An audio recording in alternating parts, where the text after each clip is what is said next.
तो hello friends, welcome back to my new video guys. तो आज हम लोग बात करने वाले हैं क्लास टेंथ के लव्ड एवं क्षार के पाठ के बारे में गाइस। तो हम लोगों ने पढ़ लिए था, क्या पढ़ लिया था? उदाहरण जैसे कि भाई क्षार, जल में घुलनशील क्षारक एवं क्षार को कहते हैं। आगे कहा है आपको लिखने के बाद मिलते हैं।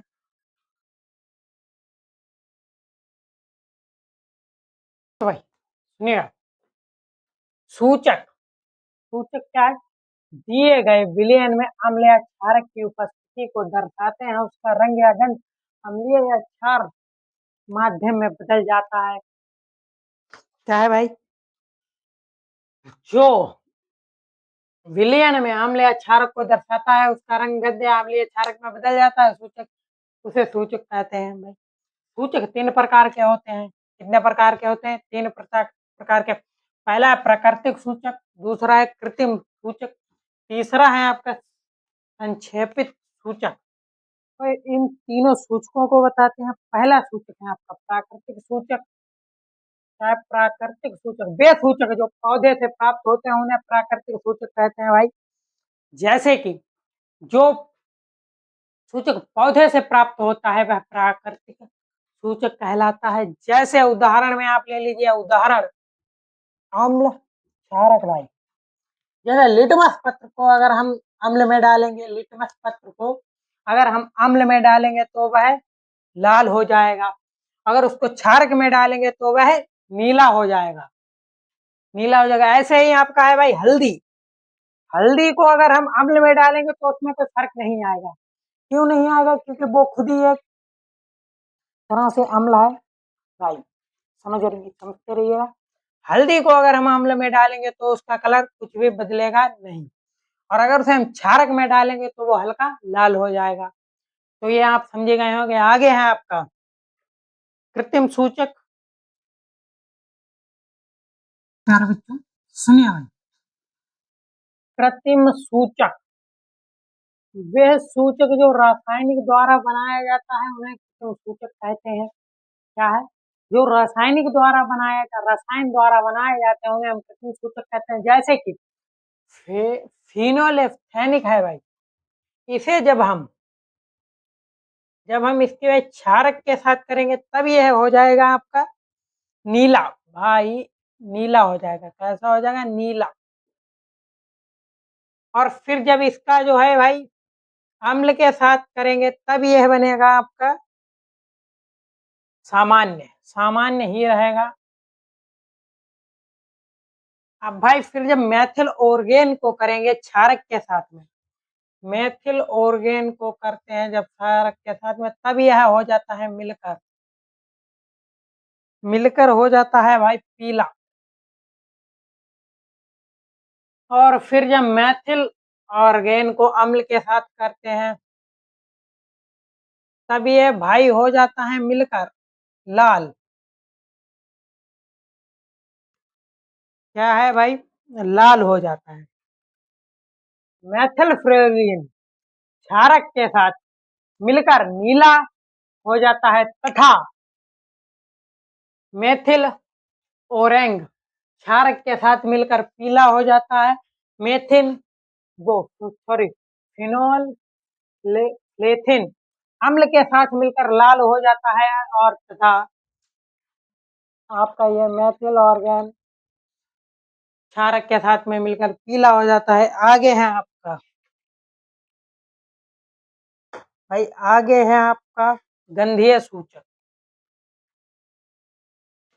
तो भाई गंधीय सूचक क्या है आपका? गंधीय सूचक जिस सूचक की गंध अम्लीय व क्षारक माध्यम में बदल जाए उसे हम गंधीय सूचक कहते हैं। जैसे कि उदाहरण में आपका, उदाहरण में अम्ल क्षारक क्या है भाई? जो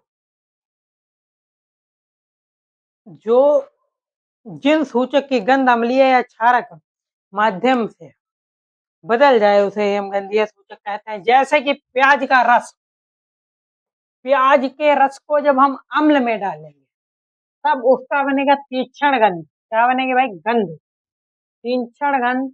इसमें क्षारक में डालने पर कोई गंध नहीं है। क्या समझ रहे हो भाई? कुछ नहीं है।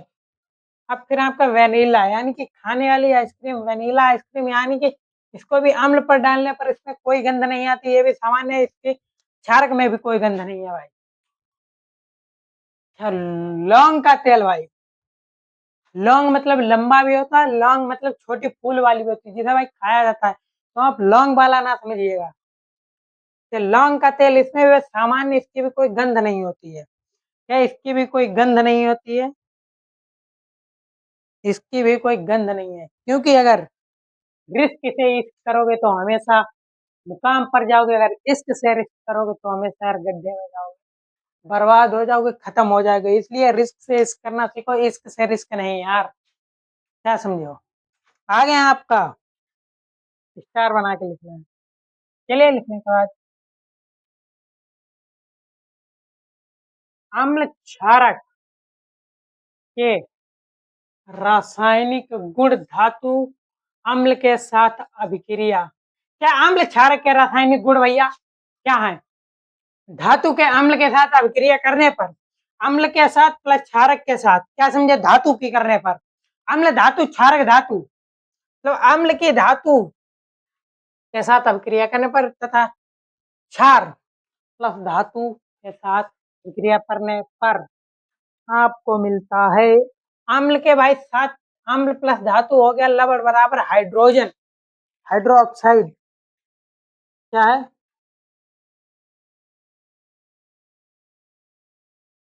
ये आपका अम्ल प्लस धातु मतलब कि ये भाई है आपका हाइड्रोक्लोरिक अम्ल, हाइड्रोक्लोरिक, हाइड्रोक्लोरिक अम्ल प्लस जेड मतलब कि जिंक, जिंक है भाई। फिर आपका इसमें अम्ल धातु बनकर क्या बना देता है? लवण। अब से इधर बात किया जाए भाई, हाइड्रोनिक, हाइड्रोक्लोरिक अम्ल तथा जिंक मिलकर बना देता है, मिलकर बना देता है जिंक क्लोराइड, जिंक क्लोराइड मिलकर बना देता है जिंक क्लोराइड। आगे है आपका भाई, इसमें भी यही है, इसमें भी क्षारक यानी कि ये सब भाई एक ही है। क्या है? मतलब कि सोडियम जिंकोस ऑक्साइड, मतलब कि ये टोटल मिलकर बनाता है यार, सोडियम जिंक ऑक्साइड।